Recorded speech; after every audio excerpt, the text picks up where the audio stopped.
الرحمن الرحیم۔ عزیز طلبہ، آج ہم پڑھیں گے کابینہ مشن پلان 1946۔ اس کے ساتھ ساتھ یوم راست اقدام کا ذکر کیا جائے گا، اس کے ساتھ ساتھ عبوری حکومت کا قیام کا ذکر ہوگا، اور ساتھ ہی 3 جون 1947 کے منصوبے کا ذکر اور ریڈ کلف ایوارڈ، اور آخر میں صبح آزادی کا ذکر کیا جائے گا۔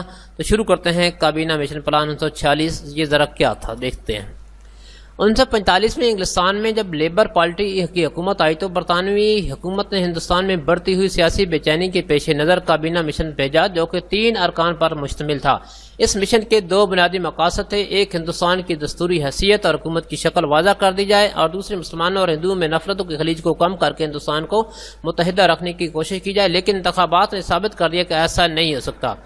کابینہ مشن کے ارکان نے تمام سیاسی جماعتوں کے رہنماؤں سے ملاقات کی، مگر کسی نتیجے پر نہ پہنچ سکے۔ 16 مئی 1946 کو ان اراکین نے ایک منصوبے کا اعلان کیا، جس کے نمایاں پہلو یہ ہیں: نمبر 1، برصغیر میں یونین قائم کی جائے گی، جو امور خارجہ، دفاع اور مواصلات کی ذمہ دار ہوگی۔ مرکزی امور کے علاوہ باقی تمام اختیارات صوبوں کو دیے جائیں گے۔ صوبوں کو اختیار ہوگا کہ وہ باہم گروپ بنا لیں اور ہر گروپ اپنا دستور مرتب کرے۔ ہر 10 سال کے بعد صوبوں کو اختیار ہوگا کہ وہ کثرت رائے سے آئین میں تبدیلی کا مطالبہ کر سکیں۔ یہ تھا کابینہ مشن پلان 1946 کے نمایاں پہلو۔ اب آتے ہیں یوم راست اقدام کیا ہے۔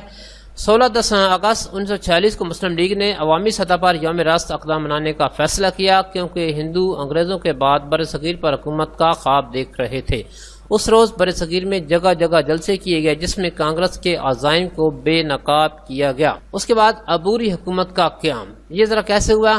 ستمبر 1946 میں واسرائے نے کانگریس کو عبوری حکومت قائم کرنے کو کہا۔ ان حالات میں مسلم لیگ نے میدان خالی چھوڑنے کے بجائے عبوری حکومت میں شامل ہونے کا ارادہ کیا، اور عبوری حکومت کے لیے 5 مسلم لیگی ارکان کے نام تجویز کیے گئے، جن میں لیاقت علی خان، آئی چندری گر، سردار عبدالرب نشتر، راجہ غضنفر علی خان اور اقلیتی رکن جوگندر ناتھ منڈل شامل تھے۔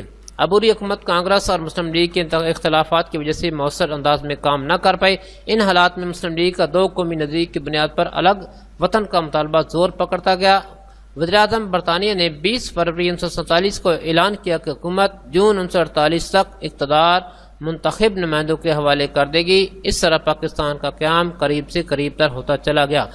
آئیے دیکھتے ہیں کہ 3 جون 1947 کا منصوبہ کیا ہے۔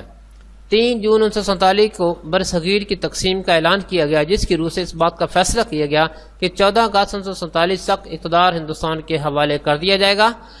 3 جون 1947 کے منصوبے میں ایک شق یہ بھی تھی کہ پنجاب اور بنگال کی اسمبلی کے ہندو اور مسلمان اراکین کے الگ الگ اجلاس ہوں گے۔ یہ بھی فیصلہ کیا گیا ان صوبوں کو تقسیم کر دیا جائے گا، اور صوبوں کی حد بندی ایک کمیشن کرے گا۔ سندھ اسمبلی کثرت رائے سے صوبے کے مستقبل کا فیصلہ کرے گی۔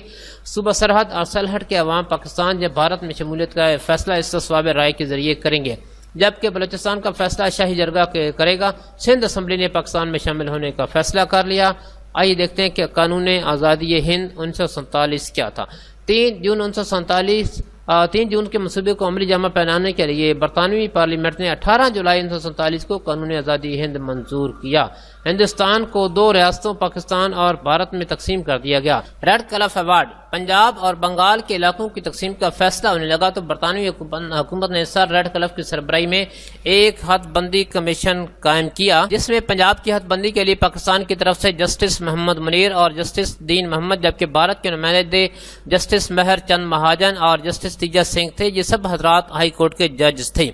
بنگال کی حد بندی کے لیے پاکستان کی طرف سے جسٹس ابو صالح محمد اکرم اور ایس اے رحمان، جبکہ بھارت کی طرف سے سی سی بسواس اور بی کے مکرجی تھے۔ تقسیم کے وقت واسرائے اور ان کے عملہ نے کانگریس سے گٹھ جوڑ کر کے حد بندی کا فیصلہ کر لیا، اور ریڈ کلف کو دستخط کرنے والے مشین کے طور پر استعمال کیا گیا۔ تقسیم میں ریڈ کلف نے مشرقی پنجاب کے مسلم اکثریت کے کئی علاقے بھارت میں شامل کر کے ایک طرف پاکستان کو ستلج، بیاس اور راوی کے پانی سے محروم کر دیا، جبکہ دوسری طرف بھارت کی سرحد کو کشمیر کے ساتھ ملا کر گرداسپور کے راستے بھارت نے کشمیر پر قبضہ کر لیا۔ اس طرح کشمیر کا مسئلہ پیدا ہوا، جو آج تک حل نہیں ہو سکا۔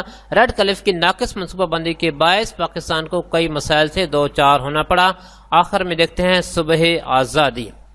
آزادی کا تصور قوموں کی زندگی میں بڑی اہمیت رکھتا ہے۔ 14 اگست 1947 27 رمضان مبارک کو پاکستان دنیا کے نقشے پر ابھرا۔ قائد-اعظم محمد علی جناح پاکستان کے پہلے گورنر جنرل بنے۔ تو یہ بیٹا مختلف پوائنٹ پر ایک کویسچن تھا جو آپ کا مکمل ہوا۔